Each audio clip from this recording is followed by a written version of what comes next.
This is the 30th anniversary of APAIT, serving the community.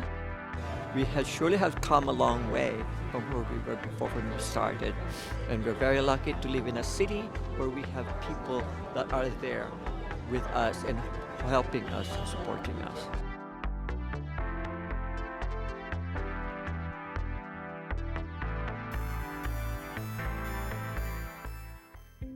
APAIT actually originally stands for Asian Pacific AIDS Intervention Team.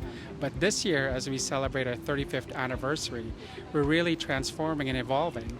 And we are going to be called Access to Prevention, Advocacy, Intervention, and Treatment. Well, we started out as an HIV/AIDS organization, really addressing the needs of Asians who were dying from AIDS. And we have since expanded to really reflect the diversity of Los Angeles. So we serve not just Asians, but really communities of color.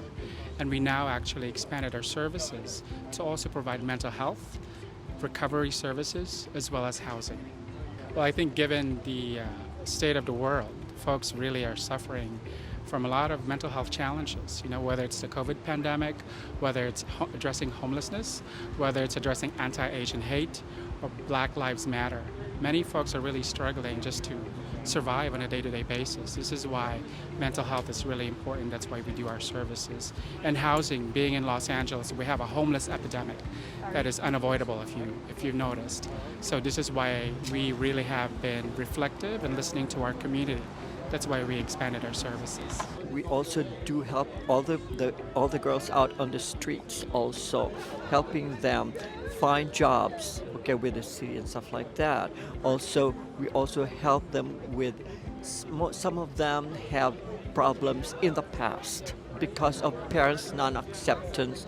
They're being thrown up young on the streets and get involved with what I call survival sex.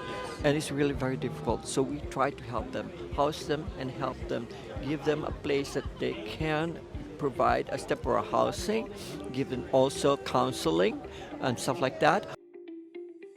Hello, Los Angeles!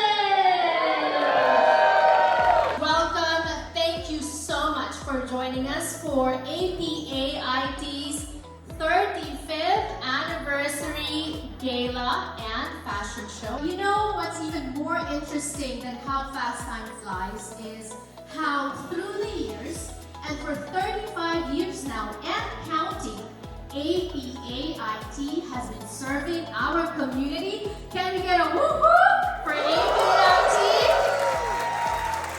In a previous pandemic, in the middle of the 90s culture war, decided that it was important for us to start taking care of our communities as our friends and family were dying one by one, and particularly in the Asian Pacific Islander communities. There were many folks who founded this thing, and there was no way we could have thought that it was going to be this fashion show 35 years later, because we were just trying to survive. In 1987, back then there was no AIDS education that was available to people who looked like this.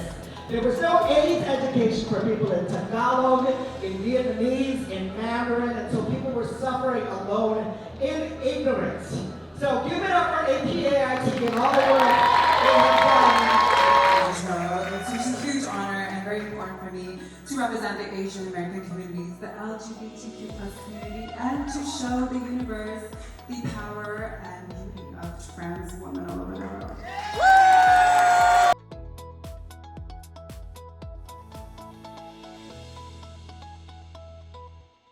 This is an amazing evening. I am just overwhelmed with the beauty and the love and the talent.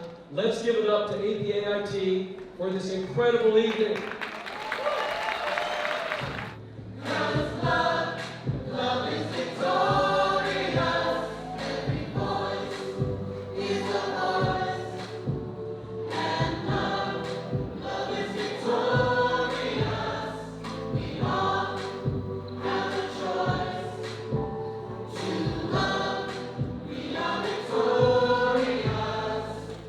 The next 35 years, we really want to continue expanding housing services, for instance, because there's such a huge need.